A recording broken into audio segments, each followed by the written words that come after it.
The stars had always called to humanity. For thousands of years, people looked up at the night sky and wondered what was out there. They built telescopes. They sent rockets. They dreamed of meeting other beings among the stars. In the year 2187, that dream came true, but it was not the meeting anyone had hoped for. Captain stood on the bridge of the Defiance. The ship was not large. It was a patrol vessel, one of 20 that guarded the outer edges of Earth's solar system, had served in the Earth Space Navy for 15 years. She had never fired a weapon in anger. She had never seen combat. None of them had. Humanity had been at peace for almost a century. The bridge was quiet. Lieutenant sat at the sensor station, watching his screens with bored eyes. Navigator Jones was drinking coffee. Engineer was telling a joke to the weapons officer, a young woman named Sarah Park. It was a normal day. The last normal day any of them would ever have. "Captain," said suddenly, his voice was different. There was something in it that made everyone stop and look at him. "I'm picking up something strange." Walked over to his station. "What is it?" "I don't know, it's big, really big, and it just appeared out of nowhere." Felt her heart beat faster. "Show me." The main screen flickered to life. At first, did not understand what she was seeing. There were shapes in the darkness of space. Many shapes. They were moving toward Earth. As the computer enhanced the image, his breath caught in her throat. Ships, hundreds of ships, maybe thousands. They were unlike anything humans had ever built. They were dark and angular, covered in strange patterns that seemed to move and shift. The largest ship was in the center of the formation. It was the size of a small moon. "My God," Jones whispered. Straining took over.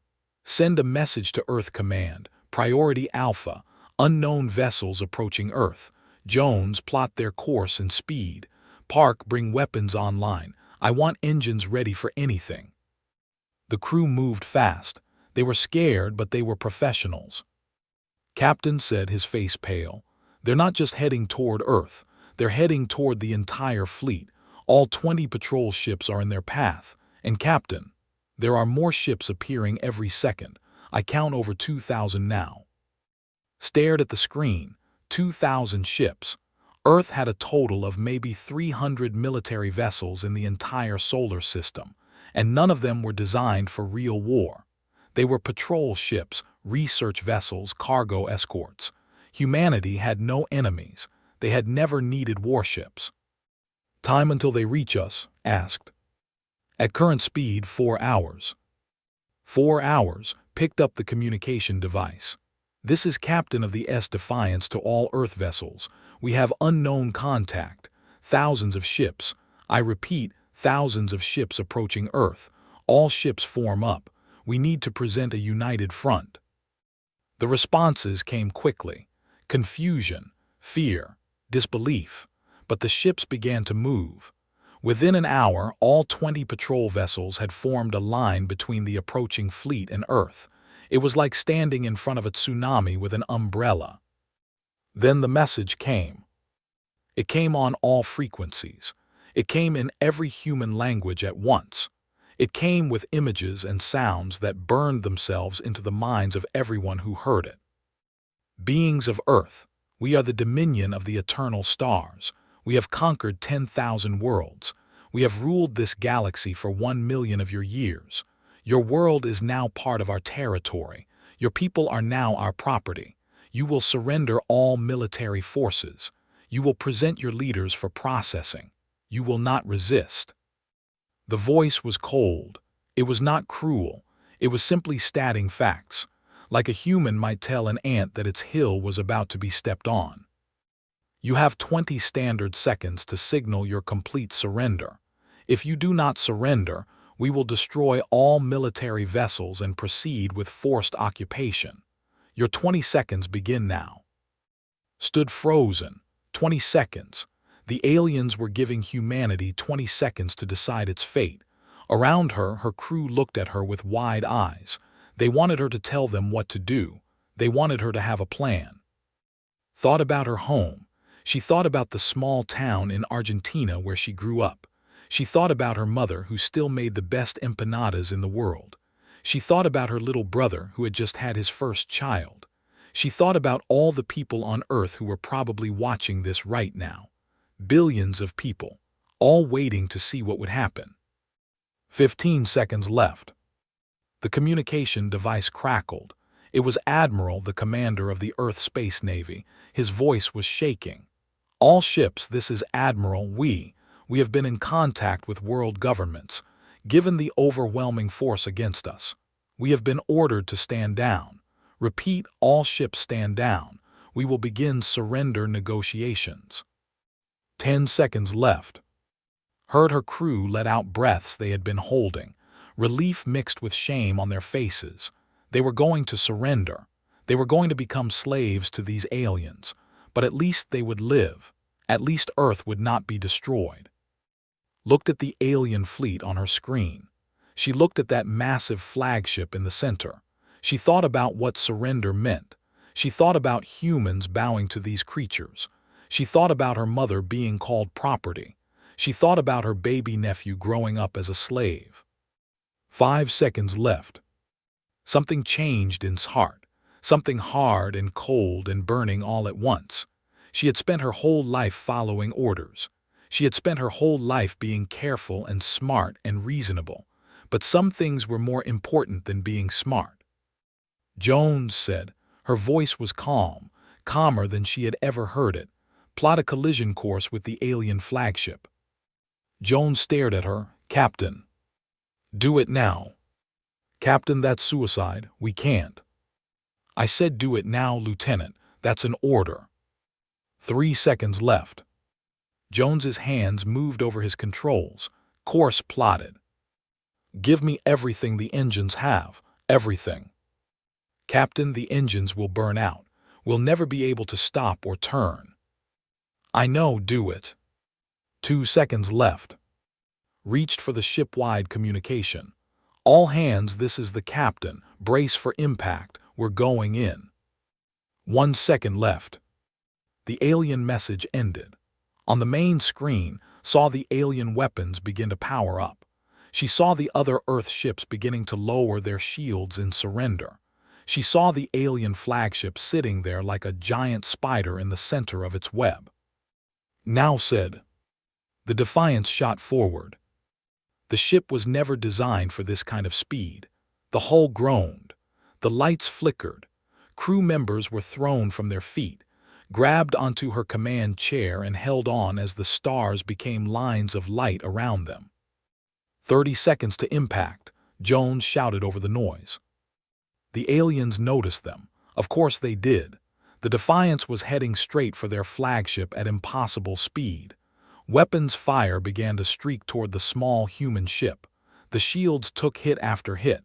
Warning alarms screamed. "Shields failing," Park reported, somehow still at her station. "Keep going," said. 20 seconds to impact. A blast hit the side of the ship. The hull tore open. 3 crew members were sucked into space before the emergency doors closed. Did not look back. She could not afford to. 10 seconds. The alien flagship filled the entire screen now. Could see its surface, covered in those strange moving patterns. She could see what looked like windows. She wondered if the aliens inside could see her coming. 5 seconds. Another blast hit them. The lights went out. The engines died, but momentum carried them forward. Nothing could stop them now. "Brace," screamed. The Defiance, a small patrol ship with a crew of 42 humans, struck the flagship of the Dominion of the Eternal Stars at 3% the speed of light. The impact was like nothing the galaxy had ever seen. The Defiance was destroyed instantly. Every human aboard died in less than a heartbeat. But the damage they caused was beyond calculation. The small ship had become a weapon of pure energy. It punched through the alien flagship like a bullet through paper. The flagship broke apart. Its weapons went silent. Its lights went dark. It split into 3 pieces that tumbled through space, leaking fire and atmosphere. On Earth, billions of people watched in shock. They had just seen a single human ship destroy the largest alien vessel in the fleet. They had just seen 42 of their people choose death over slavery. On the alien ships there was chaos. No species had ever attacked them, not once in a million years of conquest. Every world they found had surrendered. Every race had bowed. It was the natural order of things. The strong ruled and the weak obeyed. But these humans had not obeyed. For 3 long minutes nothing happened. The alien fleet hung in space. The Earth ships floated nearby, their crews staring at the wreckage of the flagship. No one knew what to do. Then Admiral's voice came over the communication system. It was different now. The fear was still there, but something else was there too. Something that sounded like hope. All Earth ships.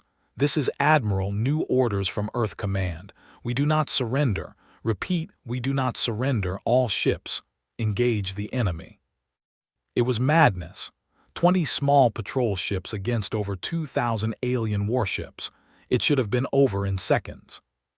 But something strange happened. The alien fleet did not attack. They did not move. For the first time in a million years, the Dominion was confused. They had protocols for everything. They had procedures for every situation. But they had no protocol for this.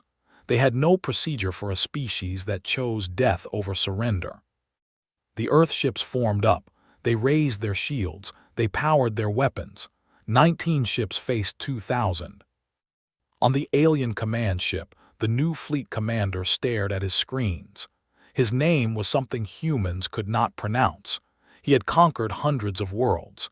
He had seen millions of beings bow before him. But he had never seen anything like this. "Report," he demanded. "The primitive vessel destroyed the great ship, Commander. All aboard are dead, including the High Admiral." "How? Their technology is nothing. They are barely capable of space travel." They flew their ship into us, Commander, at high speed, on purpose." The commander was silent for a long moment. "They sacrificed themselves." "Yes, Commander." "Madness, absolute madness." The commander turned to his tactical officer. "Destroy the remaining ships, then proceed to the planet." "Yes, Commander." The alien fleet began to move. Weapons powered up. The Earth ships seemed tiny and helpless before them. But then another message came from the planet. It was broadcast on all frequencies, just like the alien message had been. But this voice was human. It was the Secretary General of the United Nations, speaking from Geneva. "To the alien fleet, you gave us 20 seconds to surrender. We used those seconds to show you who we are. We are humans. We do not surrender. We do not bow. We do not become property. Captain and her crew just showed you what we are willing to do. Every ship in our fleet will do the same. Every human on Earth will do the same. You can kill us all, but you will never own us." The commander listened to the message. He thought about what had just happened. One tiny ship had destroyed his flagship. The humans said all their ships would do the same. It was a bluff. It had to be a bluff. No rational species would choose extinction over submission. But these humans were not rational. The commander had just watched them prove that. "Commander," the tactical officer said, "orders." The commander made his decision. "Hold position. I need to consult with the High Council. This situation is unprecedented." For the first time in a million years, the Dominion hesitated. On Earth, people began to cheer. They did not know what would happen next. They did not know if they would live or die. But they knew that for now, in this moment, they had not surrendered. 42 people had given their lives to show the universe that humanity would not bow. In the wreckage of the alien flagship floating among the debris, there was a piece of metal. It was from the Defiance. On it, barely visible, was the ship's motto. The words had chosen when she first took command, years ago, never knowing how important they would become. The words said, "Still standing." The metal tumbled through space, carrying that message into the darkness. It was a small thing, a tiny piece of a tiny ship, but it meant everything. The first battle was over. But the war was just beginning. Across the galaxy, word began to spread. A species called humans had destroyed a Dominion flagship. They had chosen death over surrender. They had done the impossible. For the first time in 1,000,000 years, the conquered peoples of 1,000 worlds began to wonder, what if we did the same? The universe would never be the same, and it all started with 20 seconds and one ship that refused to stop. 3 days had passed since the Defiance had burned its way into history. 3 days since 42 humans had shown the galaxy what their species was made of. 3 days of waiting, watching, and wondering what would come next. The alien fleet still hung in space just beyond Mars. They had not attacked, they had not retreated, they simply waited, and humanity waited with them. On Earth, everything had changed. The video of the Defiance's final charge had been watched by every person on the planet. Captain's face was on every screen. Her name was on every tongue. Children were already playing games where they pretended to be her, flying their toy ships into imaginary enemies. But while the people celebrated a hero, the governments of Earth were preparing for war. The United Nations Emergency Council met in Geneva. The room was full of presidents, prime ministers, generals, and admirals. They came from every nation on Earth. For once, there was no arguing about borders or resources or old grudges. The threat outside their world had made all those things seem very small.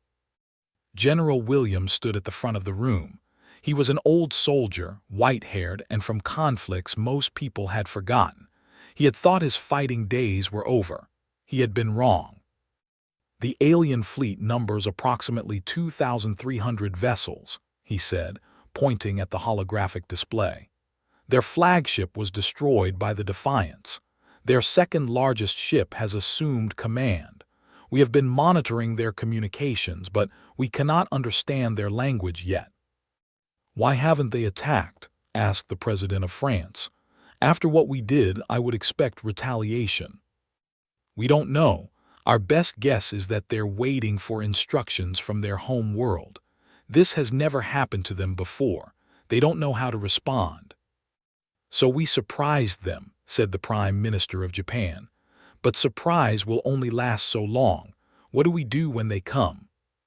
General Williams took a deep breath. We fight. With what? Asked the President of Brazil. Our entire fleet is nothing to them.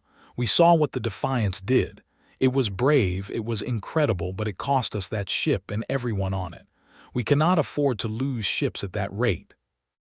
No, we cannot, Williams agreed. But the Defiance taught us something important. These aliens have shields and weapons far beyond ours. We cannot beat them in a straight fight, but they are not prepared for our way of fighting. They expect enemies to surrender. They expect rational behavior. They have never faced an enemy willing to die to hurt them. The room was silent. Everyone understood what he was saying. We are going to build weapons designed for one purpose, Williams continued. Impact. Every ship, every missile, every weapon we make will be designed to hit them as hard as possible. If we cannot match their technology, we will match their mass with our mass, their armor with our speed. We will make them pay for every inch of space they try to take. The Secretary General of the United Nations stood up. General Williams, you are talking about sending our people on suicide missions. No, sir. I am talking about giving our people the tools to fight back. The Defiance crew did not go on a suicide mission. They went on an attack mission. They knew they might not come back. They went anyway. We need to give that choice to more of our people. We need to build a military that can make the aliens bleed. And you think we can do this? In days, weeks? I think we have no choice. Every day we delay is a day they might attack. We need to start now. Far from Earth, on the alien command ship, Commander Vexaron was having his own meeting. The room was dark, lit only by floating lights that moved like living things. Around him sat the senior officers of the fleet. None of them had slept since the destruction of the flagship. The High Council has responded, Vexaron announced. His voice was calm, but his inner thoughts were troubled. "They are sending additional forces, 3 more fleets. They will arrive in 20 local days." "With respect, Commander," said his tactical officer, "why do we need 3 more fleets? This world has perhaps 300 small ships. We have over 2,000. We could destroy them in hours." "We could," Vexaron agreed. "And then what? We land on the planet. We begin processing the population. And every human does what those 42 did on that ship. They attack us. Not with weapons, with their own bodies, with their own vehicles, with anything they can find. They would die. Yes, they would, and we would lose troops. We would lose equipment, we would lose time. And in the end, what would we have? A dead planet, empty cities, no slaves, no resources, no value." The officers shifted uncomfortably. The Dominion did not destroy worlds. They conquered them. They took their populations and their resources and added them to the Empire. A dead world was worthless. "These humans," Vexaron continued, "are a problem we have never faced. Every species we have met has had a survival instinct. They fight until they cannot win, and then they surrender. It is logical. It is rational. It is how intelligent beings behave. But the humans are not rational. No, they are something else." Vexaron pulled up the video of the Defiance's attack. He had watched it hundreds of times now. "Look at this ship. It is small. It is weak. Its weapons could not scratch our shields. By every measure, it should have surrendered. But instead, its commander made a choice. She decided that death was better than submission, and her crew followed her." "One human," said the communications officer. "One ship. Perhaps she was defective. Perhaps her crew was forced." "Perhaps, but then explain this." Vexaron played the message from the human Secretary General. The words echoed through the room. "Every ship in our fleet will do the same. Every human on Earth will do the same. You can kill us all, but you will never own us." Words, just words. Are they? Look at their history. Vexaron brought up files the intelligence division had compiled. This species has been fighting itself since it gained intelligence. Wars over territory, wars over beliefs, wars over resources, wars over ideas. They have killed billions of their own kind, and yet they keep fighting. They never stop. That makes them dangerous. That makes them terrifying. Vexaron turned off the display. "The High Council wants us to wait. They want to study these humans more before we proceed. They want to find a weakness, something we can exploit. Until then, we hold position." On Earth, the waiting continued, but humanity was not idle. In shipyards around the world, workers labored day and night. They were building new ships, not the sleek patrol vessels of before, but something different. These ships were ugly. They were brutal. They were covered in armor and filled with the most powerful engines humanity could make. They had only one purpose: to hit things very hard. Engineers called them hammers. The public called them class ships, after the captain who showed them the way. Lieutenant Commander James watched the first hammer take shape in the orbital shipyard above Earth. He had survived the Defiance. He was one of only 3 crew members who had been in a section of the ship that broke off before impact. He had floated in space for 6 hours before rescue ships found him. 6 hours alone with his thoughts, watching the wreckage of the alien flagship drift past. Now he was helping build the weapons that would continue what his captain had started. "She would have loved this," he said quietly. Next to him, another survivor nodded. Sarah Park had been the weapons officer on the Defiance. She had burns on her arms and a scar on her face from that day. She wore them proudly. "She would have complained about the design," Sarah said. "You know how she was about aesthetics. She always said a ship should be beautiful." "These aren't beautiful." "No, but they're effective. That's what matters now." Below them, on Earth's surface, other preparations were being made. Scientists worked to understand the alien technology from the flagship wreckage. They had recovered thousands of pieces of debris. Each one was a puzzle that might hold the key to fighting back. Dr. Maya led the research team. She was a physicist, not a warrior. Before the aliens came, she had been studying black holes. Now she was studying alien power systems and trying to figure out how to break them. The shield technology is remarkable, she told her team. It creates a field of compressed space-time around the ship. Energy weapons hit the field and are redirected. It's almost perfect. Almost. Almost. The key word is energy. The shields are designed to stop directed energy. Lasers, particle beams, plasma weapons, anything that moves at or near the speed of light. But physical objects, she smiled. Physical objects have mass, they have momentum, and momentum is very hard to stop. So the Defiance got through because it was a physical object. Yes, a very fast physical object. The shield slowed it down, but they couldn't stop it completely. The ship still hit with tremendous force. Doctor pulled up a diagram. If we can build weapons that move faster, hit harder, the alien shields become much less effective. Someone said, mass drivers, kinetic weapons. Exactly. The aliens have spent 1,000,000 years fighting enemies with energy weapons. They have never faced an enemy who throws rocks at them. Doctor laughed. Very fast rocks. Word of the research spread. Hope began to grow. Maybe humanity could fight back. Maybe they were not as helpless as they seemed. But the aliens were not idle either. On the command ship, Vexoran received reports from his scouts. The humans were building things, new ships, new weapons. They were preparing to fight. They are brave, his first officer observed. Foolish but brave. Do not underestimate them, Vexoran warned. Remember the Defiance. Remember what one ship did to us. One ship caught us by surprise. It will not happen again. Will it not? Look at these new vessels they are building. Vexoran showed the scout images on the screen. No weapons that we can see, no offensive capability at all, just engines and armor. What do you think they are for? The first officer's face changed as understanding dawned.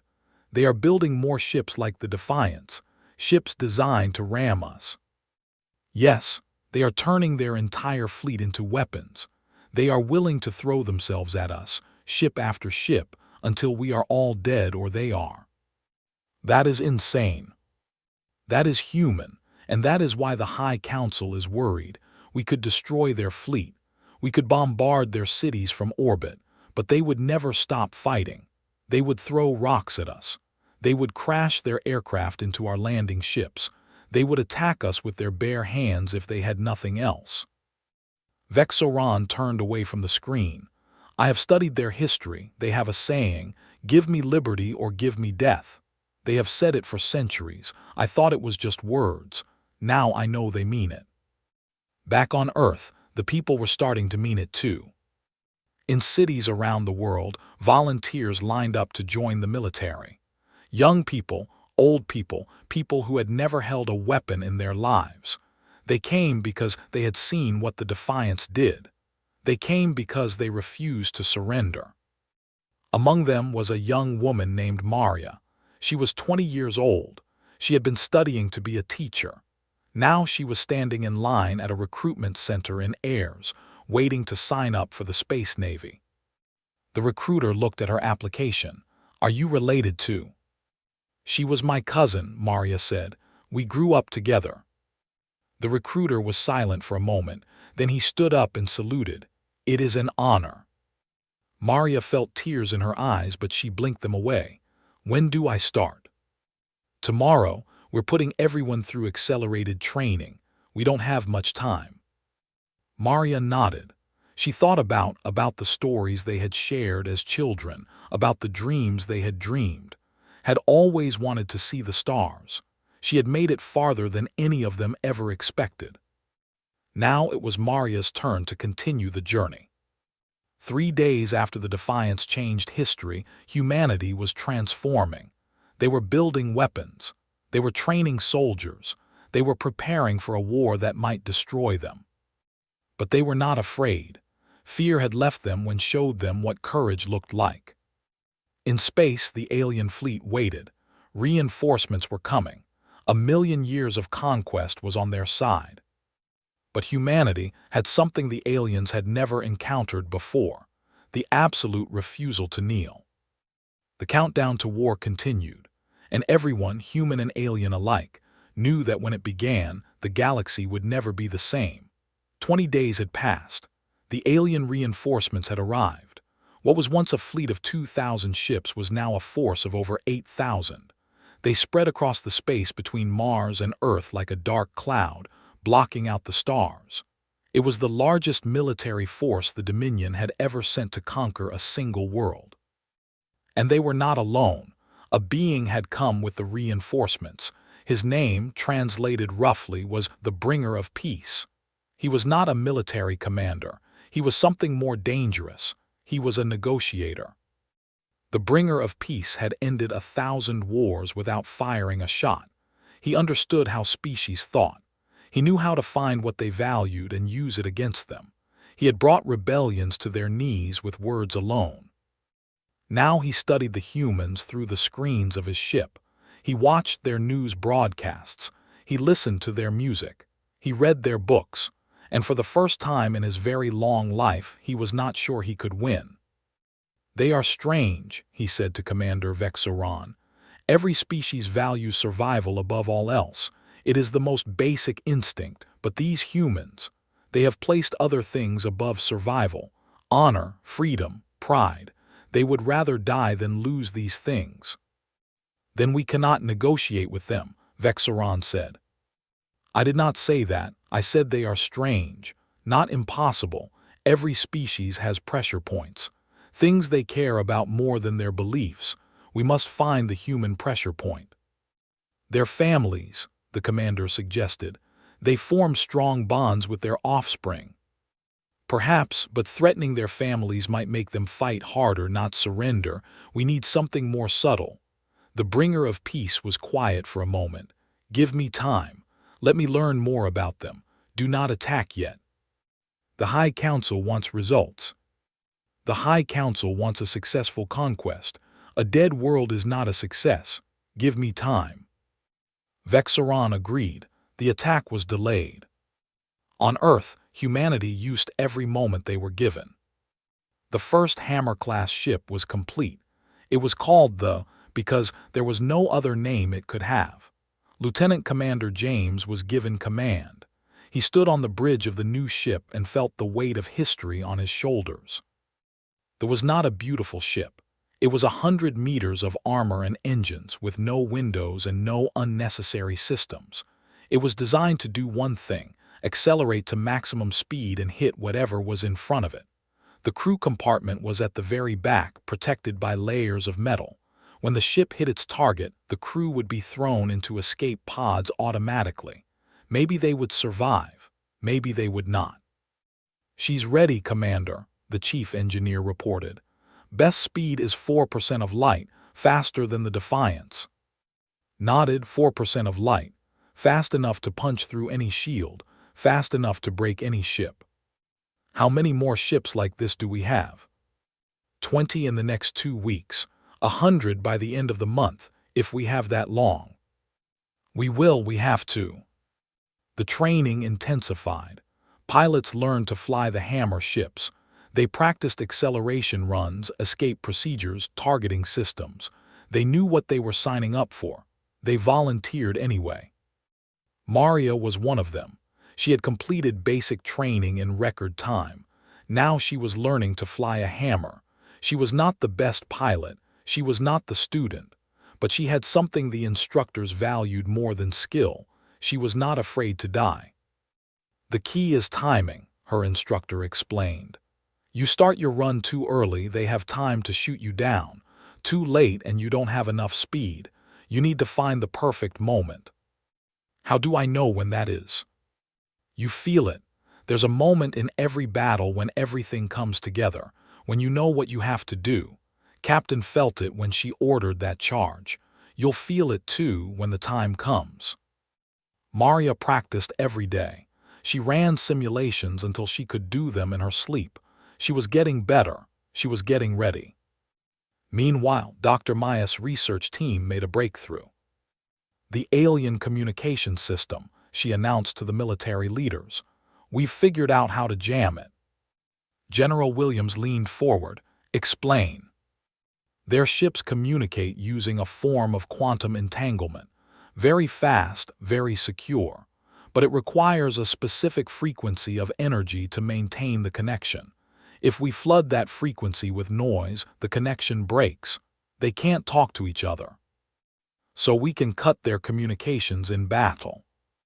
Better than that, we can cut specific ships off from the fleet, isolate them, make them fight alone while we focus on them one at a time.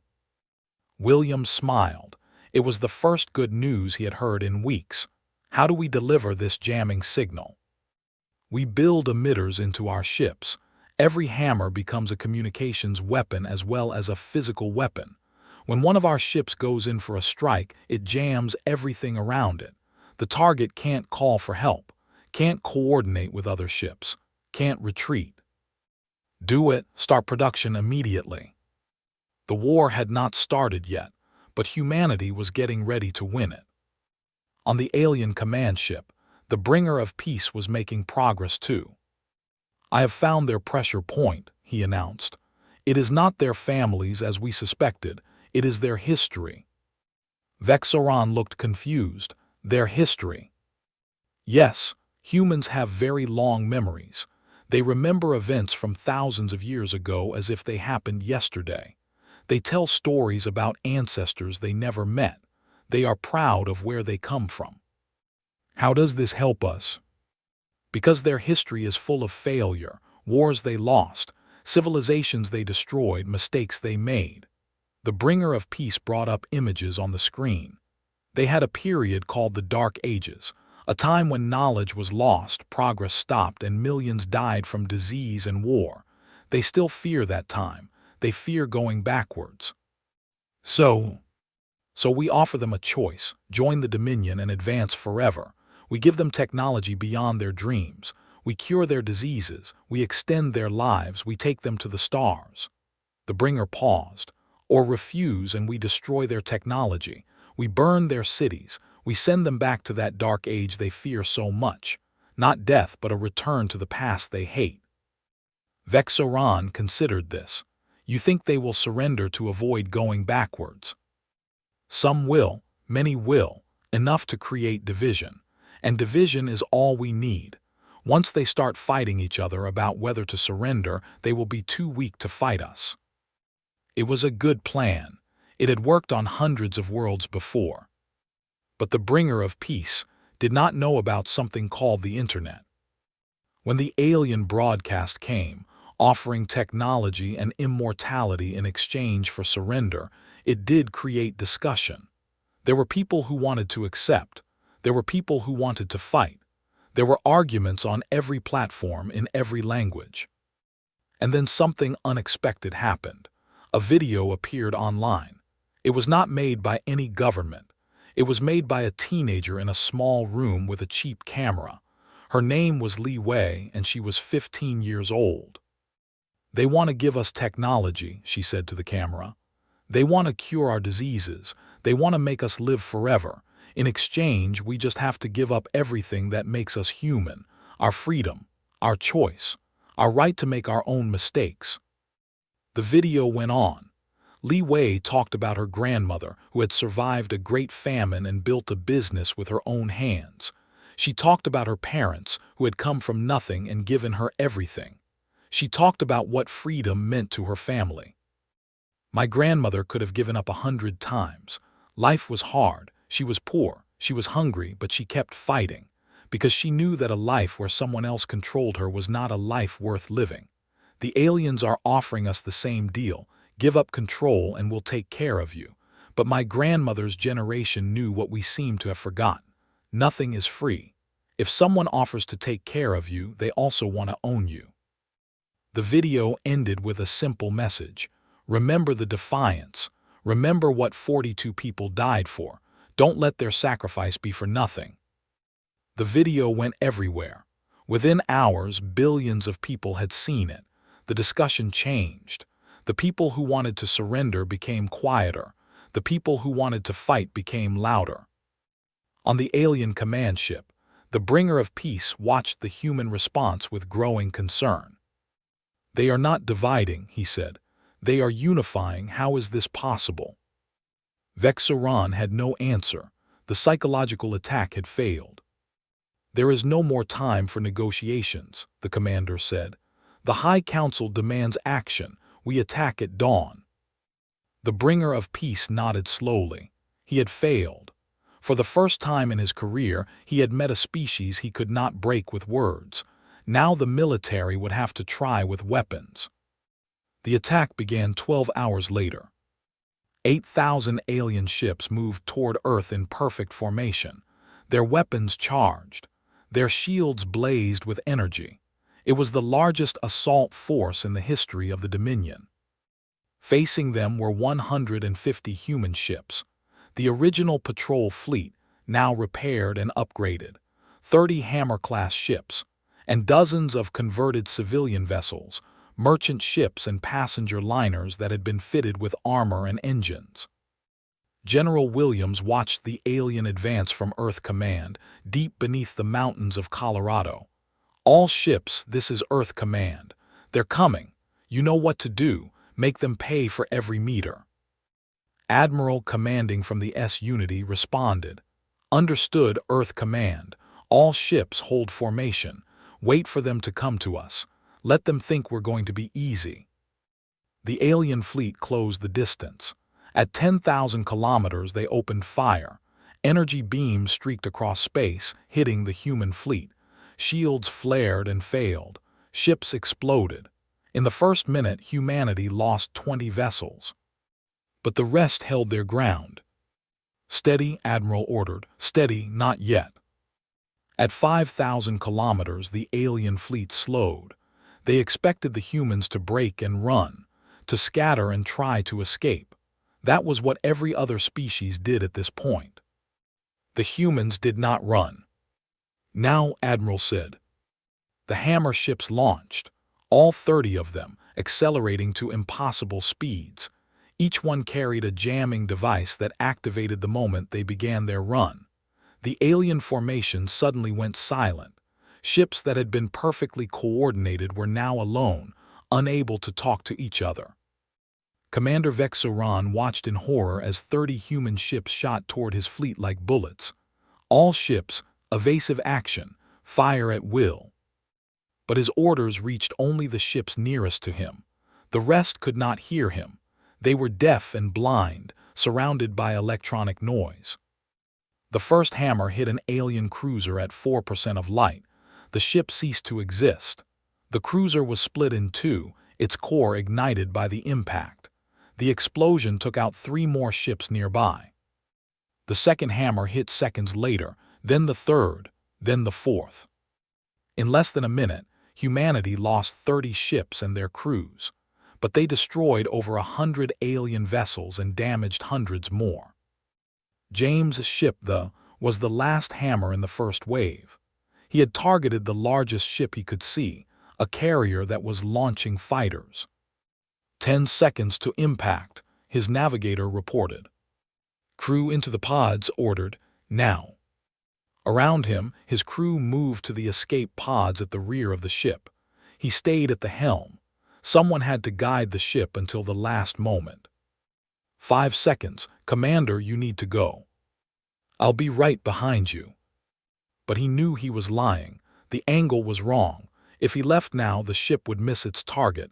He had to stay. 2 seconds. Thought about Captain. He thought about what she would do. He smiled. They hit the alien carrier at 4% of light. The carrier exploded. So did 6 ships around it. James, who had survived the Defiance, who had helped build the weapons of humanity's resistance, died instantly. But his crew survived. The escape pods launched just before impact, thrown clear by the explosion. 18 people lived because 1 man stayed at his post. When the chaos cleared, the alien fleet had lost almost 200 ships. Humanity had lost 60. It was not a victory, But it was not the instant defeat everyone had expected. The aliens regrouped. They advanced again. The battle continued. For 6 hours, humans and aliens fought over the space between Mars and Earth. The humans used every trick they had. They rammed ships. They launched missiles filled with concrete. They flew unmanned drones into alien engines. They fought like no species the Dominion had ever faced. When it was over, the alien fleet had lost 600 ships. Humanity had lost 110. Most of their fleet was gone. But they were still fighting. Commander Vexaron looked at the casualty reports and felt something he had never felt in battle before: doubt. "We won," his first officer said. "Their fleet is destroyed. We lost 600 ships to a fleet 1/10 our size. If this is victory, I do not want to see defeat." The alien fleet moved closer to Earth. The planet hung before them, blue and green and fragile, easy to destroy. But that was not what the Dominion wanted. They wanted slaves, not corpses. "What are your orders, Commander?" Vexaron was silent for a long moment. Then he made a decision that would change everything. "We will not bombard the planet. We will not destroy them from orbit. We are going to land troops and take this world the old way, face to face." "Commander, their resistance on the ground could be." "Could be what? Worse than this?" Vexaron gestured at the debris field around them, the remains of 600 Dominion ships. "No, we tried to scare them. We tried to overwhelm them. Neither worked. Now we fight them on their terms. We show them that no matter how brave they are, they cannot stop us." The order went out. Thousands of landing ships began their descent toward Earth. The war was no longer in space. It was coming to the ground, and humanity was ready to meet it. Maria, watching from Earth's surface, saw the alien ships enter the atmosphere like falling stars. She gripped her weapon and waited. Had shown them how to fight in space. Now it was time to show the aliens how humans fought on land. The alien landing ships came down like rain, thousands of them falling through Earth's atmosphere, their heat shields glowing red against the sky. People across the planet stopped and watched. Some prayed, some cried, some picked up whatever weapon they could find and waited. The aliens chose their landing zones carefully. Major cities, industrial centers, military bases. They expected quick victories.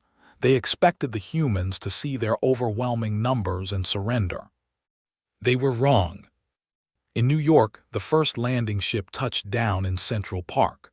The hull opened, and 200 alien soldiers poured out. They were tall, skinned, with 4 arms and eyes that could see in every direction at once. They carried energy weapons that could cut through steel. They made it 50 meters before the first explosion hit. The humans had prepared. Every city had been fortified. Every street had been turned into a trap. The aliens walked into a world that was designed to kill them. From the buildings around the park, humans opened fire, not with energy weapons. They did not have those. They used bullets, explosives, fire, and anything else they could find. One man threw a pot of boiling water from his apartment window onto an alien below. It was not much, but it was something. The aliens had shields, personal shields that stopped most projectiles, but the shields could not stop everything. They could not stop the sheer volume of fire that came from every window, every rooftop, every doorway. And when the shields failed, the aliens discovered that human weapons were very effective against their bodies. The battle for Central Park lasted 3 hours. When it was over, 140 aliens were dead. So were almost 2,000 humans. But the landing zone was destroyed, the ship burned, and no alien soldier made it out of the park. Similar scenes played out across the world. In Tokyo, the aliens landed near the Imperial Palace. The Japanese self-defense forces were waiting. They had spent weeks digging tunnels, setting traps, and preparing for exactly this moment. The aliens advanced through streets that collapsed beneath them, into buildings that exploded around them, past walls that hid soldiers waiting to strike. In Moscow, the Russians used their winter as a weapon. They had turned off the heating in the entire city. They had flooded the streets with water and let it freeze. The aliens, adapted to the warm ships they had lived in for generations, found themselves fighting in a frozen maze where every step was treacherous. In Mumbai, 12 million civilians refused to evacuate. They formed human walls, blocked alien advances with their bodies, and attacked with tools and kitchen knives when they had nothing else. They died by the thousands, but they took aliens with them.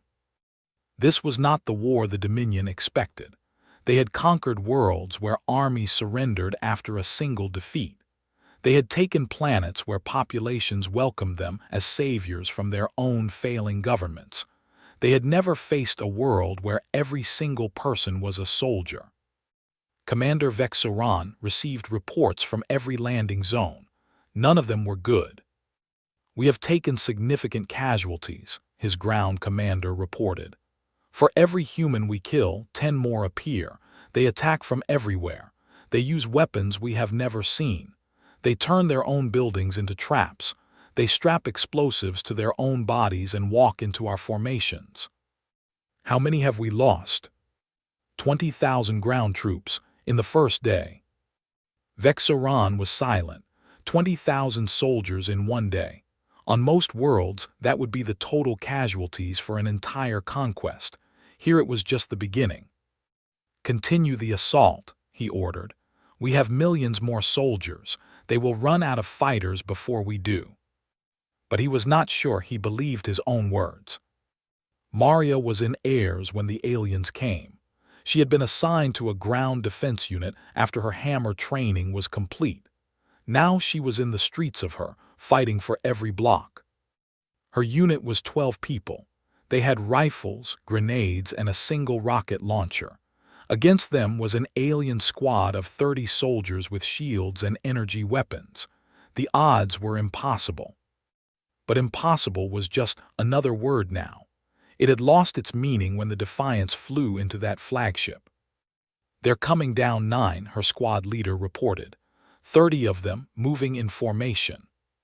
Maria looked at the street. It was one of the widest avenues in the world, perfect for an alien advance, terrible for defenders. "What's the plan?" "We slow them down. That's all we can do. Buy time for the civilians to evacuate." Maria nodded. She thought about what her cousin would do in this situation. "What if we don't just slow them down? What if we stop them?" The squad leader looked at her. "How?" Maria pointed at the buildings on either side of the avenue. "Those are old buildings, brick and stone. If we bring them down, we collapse the whole street, block their advance. And us with it." The squad leader was quiet for a moment, then she smiled. "Your cousin was." "Yes." "I can see the family resemblance." The squad leader turned to the rest of the unit. "New plan. We're bringing down the avenue. We need charges on the support columns. Move." They worked fast. The aliens were getting closer. Maria could hear their weapons firing in the distance, could see the glow of their energy beams reflecting off the buildings. When the charges were set, the squad took positions. They would need to stay until the aliens entered the kill zone. Some of them would not make it out.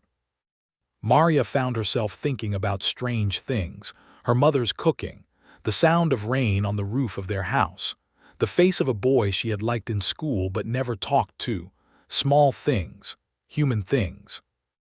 The aliens appeared at the end of the avenue, 30 shapes moving with mechanical precision. Their shields glowed blue in the darkness. "Hold," the squad leader whispered. "Hold, hold."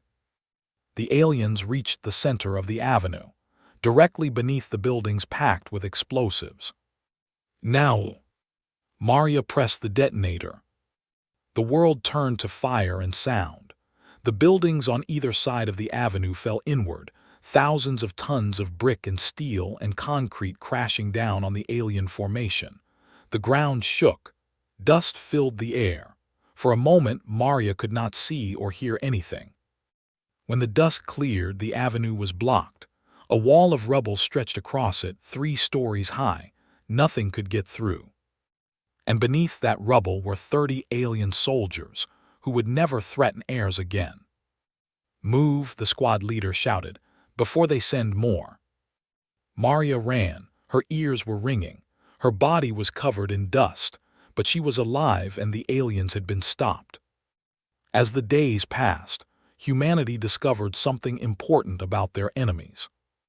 Dr. Maya was working on alien bodies recovered from the battlefields. She had been looking for weaknesses, anything that could help in the fight. What she found changed everything. "Their blood," she explained to General Williams in a secure video call. "It's not like ours. It uses a different chemical process to carry oxygen, and that process is vulnerable to certain compounds." "What kind of compounds?"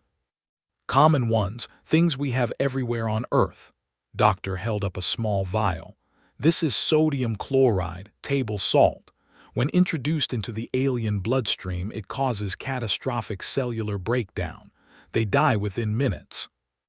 Williams stared at her. "You're telling me we can kill them with salt?" "In high enough concentrations, yes. Their shields stop projectiles, but they don't stop everything. We can create aerosol weapons, bombs that disperse salt particles into the air. The aliens breathe it in, and their blood turns toxic." Why didn't their other conquered species figure this out? Because they never had the chance. The Dominion attacks, overwhelms, and conquers before anyone can fight back. No one has ever had time to study them like we have. The news spread quickly. Within days, factories around the world were producing salt weapons. Simple bombs, grenade-sized canisters, even modified fire extinguishers filled with concentrated salt solution. The aliens began to die. In Paris, a resistance fighter detonated a salt bomb in an alien command post. Every alien in the building died choking on their own poisoned blood. In Sydney, a team of scientists created a salt mist that could be sprayed from aircraft. They flew low over alien formations and watched as hundreds of soldiers collapsed. In Cairo, children threw bags of salt at alien patrols. It was not enough to kill them, but it was enough to hurt them, to make them afraid, to show them that even the smallest human could be dangerous. Commander Vexoran received the reports with growing horror. "They have found our weakness," he told the bringer of peace. "Every hour we lose more soldiers to this poison of theirs. They are putting it in everything, in the water, in the air, in weapons we cannot detect." How is this possible? Our medical teams should have identified this vulnerability ago. Our medical teams have never had to defend against it. No conquered species has ever fought long enough to discover it. Vexoran's voice was bitter. "We thought we were invincible. We were fools. Then we must retreat, withdraw from the surface and bombard from orbit. And kill them all. The High Council wants slaves, not corpses. The High Council will want nothing if we lose this war." The bringer of peace stepped closer to the commander. "You do not understand what is happening. Word of this is spreading. Other species in the Dominion are watching. If we lose here, if these humans defeat us, every conquered world will believe they can do the same. The entire empire could fall." Vexoran understood. This was no longer just a battle for one planet. This was a battle for the soul of the Dominion. "We will not retreat," he decided. "We will adapt, order all troops to use sealed suits, filter the air, purify the water. We will take this world even if it kills us." The war continued, but now it was different. The aliens were no longer the unstoppable force they had seemed. They were fighting for their lives just like the humans. Maria was promoted to sergeant after the battle for heirs. She led her squad through a dozen more engagements, each one harder than the last. She lost friends. She gained scars. She watched the city she loved turn into a... But she also watched the aliens fail. Every day the human resistance grew stronger. More weapons, more fighters, more salt.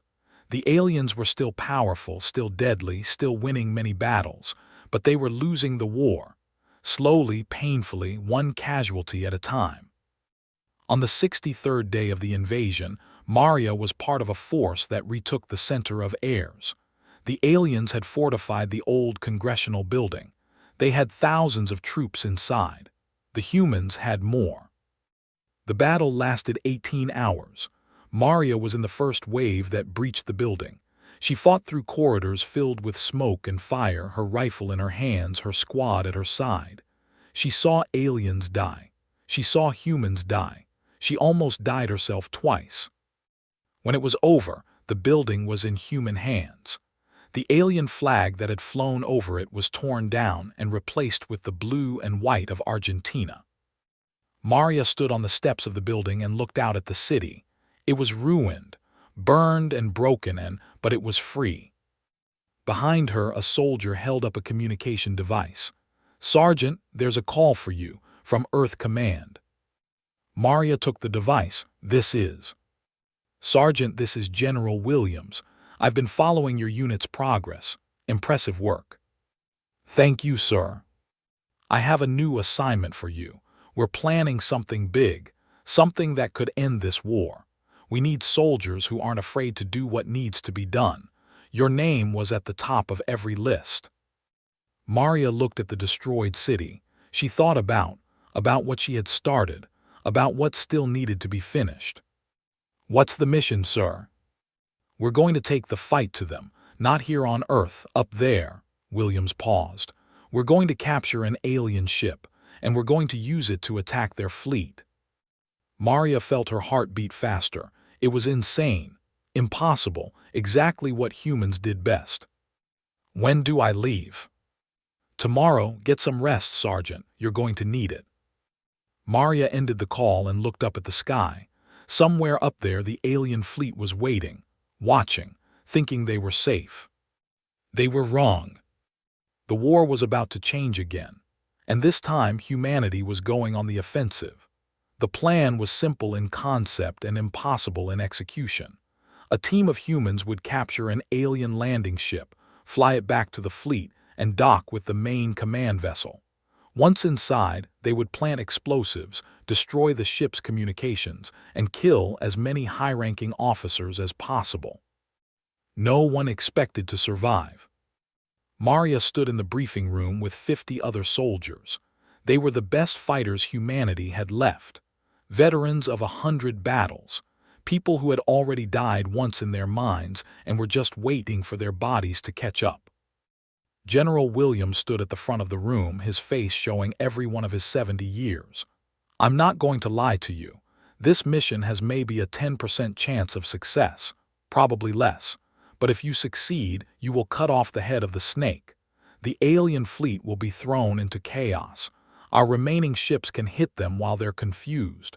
We might actually win this war." Might, such a small word, such a fragile hope. "You all volunteered for this," Williams continued. "You can still walk away. No one will think less of you." No one moved. Williams nodded. "Then may God go with you. Launches in 6 hours." Maria spent those 6 hours writing letters, one to her mother, one to her father, one to the baby cousin she had never met, born 3 weeks into the invasion in a hospital basement while bombs fell outside. She told them she loved them. She told them not to mourn too long. She told them to live. Then she suited up and walked to the captured alien landing ship. They had taken it 2 weeks ago in a raid that cost 30 lives. Since then, engineers had been studying it, learning its systems, making it work for human hands. It was not comfortable. It was not pretty, but it would fly. Lieutenant Commander Sarah Park was leading the mission. She had survived the Defiance she had survived a dozen battles since. Now she was going to finish what had started. "Everyone aboard," Park ordered. "Check your weapons, check your suits, check your salt grenades. We have one chance at this." The ship lifted off. It rose through Earth's atmosphere, passing through the layer of smoke and ash that now covered most of the planet. Above, the stars waited. The alien fleet was still there. 7,000 ships, down from 8,000 at the start of the invasion. They were damaged, tired, and frustrated, but they were still dangerous. Park guided their stolen ship toward the fleet. The communication system's broadcast captured alien codes. For now, they looked like any other landing ship returning from the surface. "So far so good," the pilot muttered. "They're not shooting." "Don't jinx it," someone said. Maria watched the alien fleet grow larger on the screens. So many ships, so much power, and humanity had hurt them, had made them bleed. That thought gave her strength. "There it is," Park said quietly, "the command ship."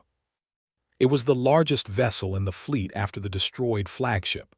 A massive structure, 3 kilometers long, covered in weapon platforms and shield generators. Inside was Commander Vexoran. Inside were the leaders of the invasion. Inside was the heart of the enemy. "We're receiving a docking request," the pilot reported. "They want to know why we're approaching the command ship." Park had prepared for this. "Tell them we're carrying a wounded high officer. We need immediate medical attention." The pilot transmitted the message. Everyone held their breath. The response came back. "Permission granted, dock at Bay 7. Maria let out a breath she did not know she was holding.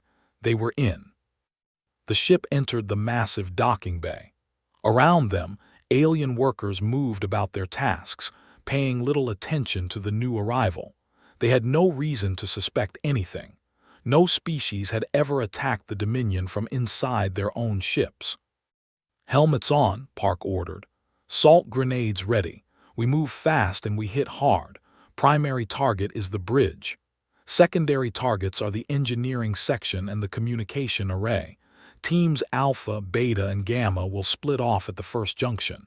Team Delta stays with me." Maria was in Team Delta.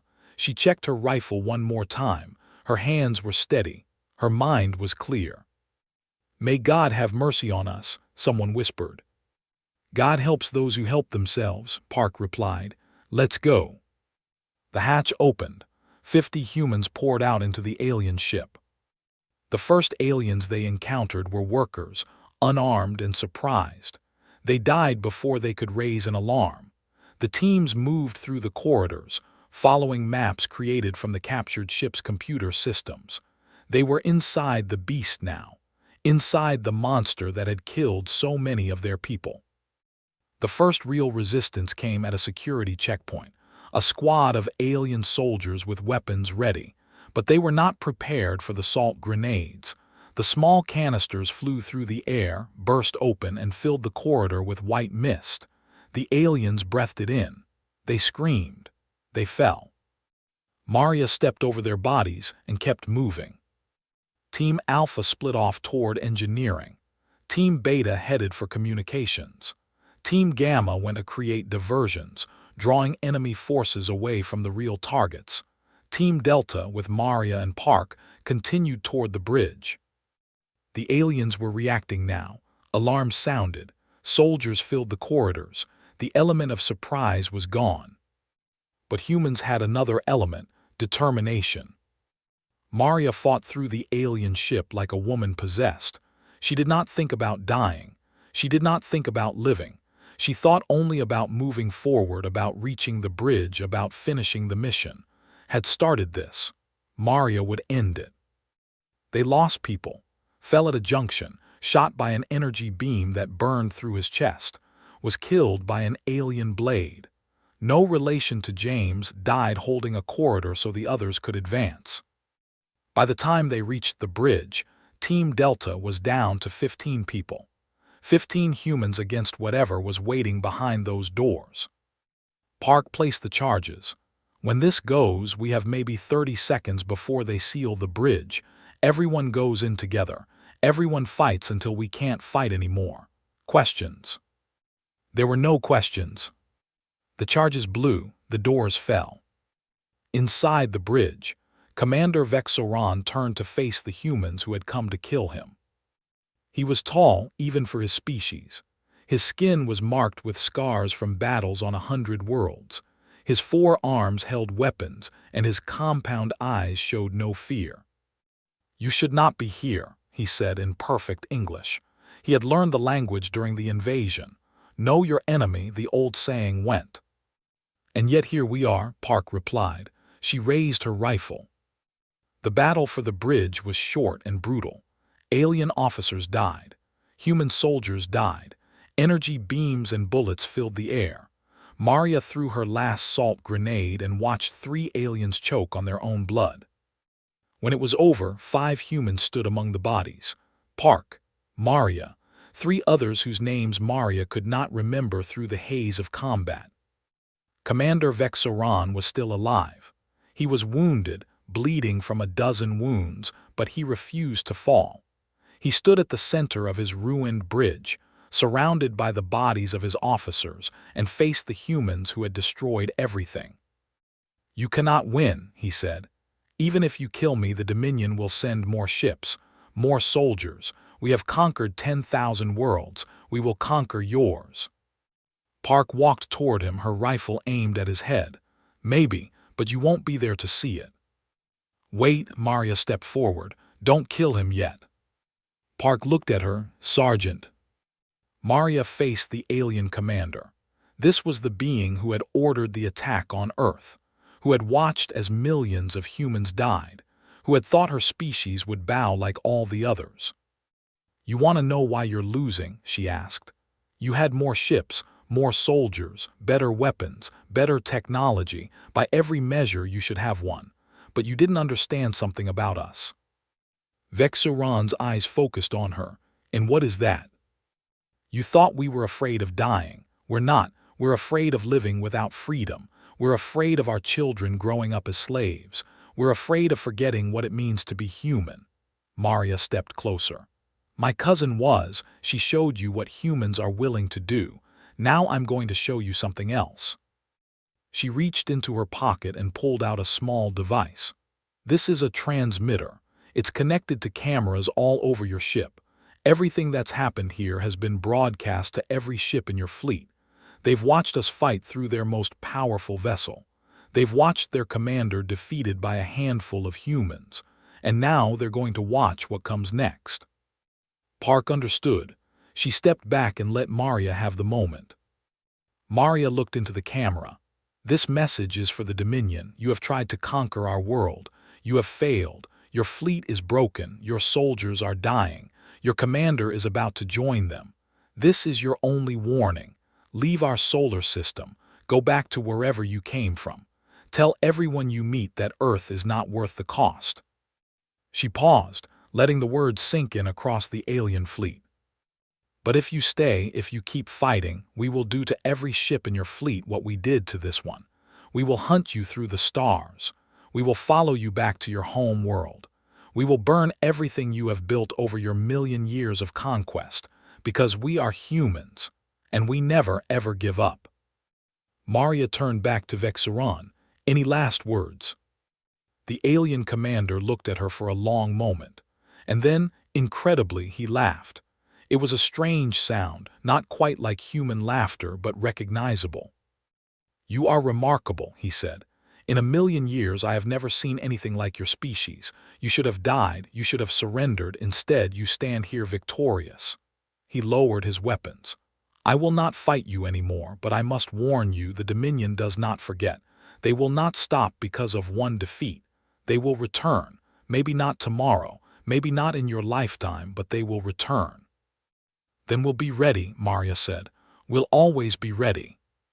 She raised her rifle and fired. Commander Vexoran fell. The leader of the invasion was dead, and every alien ship in the fleet had watched it happen. The effect was immediate. Across the fleet, chaos erupted. Ships that had been preparing to fight began to power down their weapons. Captains argued about what to do. Some wanted to continue the attack. Others wanted to retreat. The chain of command was broken. Earth's remaining ships struck while the aliens were confused. The second wave of hammer ships, built during the invasion, launched their attacks. Unmanned drones filled with salt compounds crashed into alien vessels. The fleet that had once numbered 8,000 ships found itself surrounded by enemies who would not stop fighting.